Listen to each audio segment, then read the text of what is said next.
Saka punta to the moon. Road trip, broom broom, skr skr, zoom zoom, sa fake. Hello po mga ka-LRT. Kamusta po sa inyong lahat? Andito po tayo sa isang ginagawang taniman. Ito po ay project ng DSWD na kung tawagin po ay lawa at binhi. So banda ron po sa may dulo, nag-aano po tayo dyan, naguhukay po tayo ng lawa o yung local availability to local adaptation to water access. Baga doon tayo kukuha ng pandilig. Ito po yung ating mga kasamahan na naghukay, nagkukultivate ng paglalagyan ng mga pananim.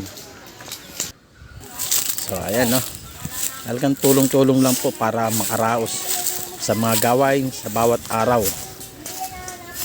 Itong lugar nga po ito ay dito po sa may Sitio Gayas, Barangay Katipunan ng Bayani, Tanay Rizal. Isa po tayo sa napili na mapasama, mapabilang dito sa Project Lawa at Binhi ng DSWD. Ito, talagang tirik-tirik na araw. Konti na lang yung lilim. Magtatanghali na nga din po. Ay tuloy-tuloy lang po sa mga paggagawa dito sa lugar na to. At ito nga po yung sinasabi nating lawa na pagkukuhaan natin ng pandilig. At gayon pa man, pag po ito may tubig na, ay lalagyan po natin to ng isda. So yan po yung purpose nitong lawang sinasabi natin. Hindi po yung lawang na tulad nung nasa may tabing dagat. Yung ano, pansariling ano lang po ito ng parmalit na pispan.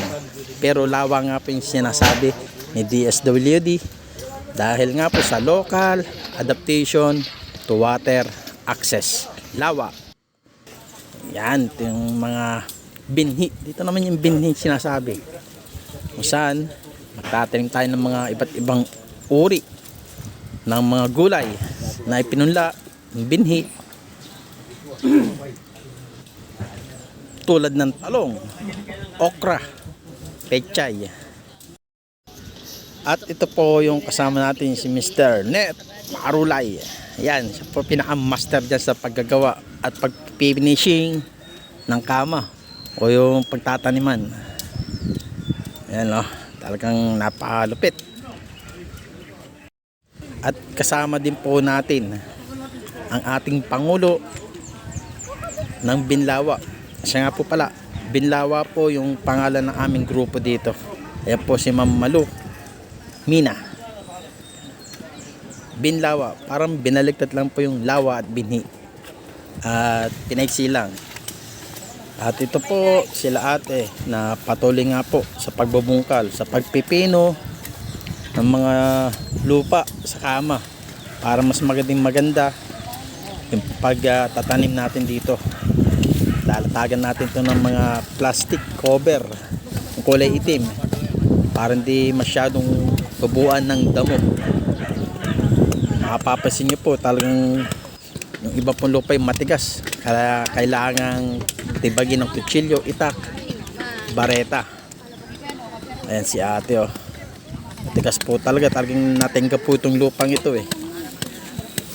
Kaya ito, pinagtsatsagaan nating madurog, konting basa, konting pitpit para mapino.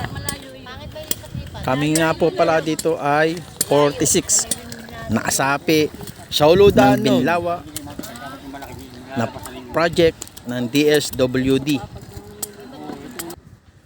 Ayan po sila, oh. Sige lang, bungkal lang ng bungkal. Kite, salok lang at magdilig. Ayan. Kaya dire-diretso lang po tayo. Maraming salamat po sa inyong pagpanood dito po sa ating munting video na Binlawa o project ng DSWD Lawa at Binhi. Yan lang po. Maraming salamat. Ingat po sa lahat and God bless. Saka punta to the moon. Road trip, broom broom, skr skr.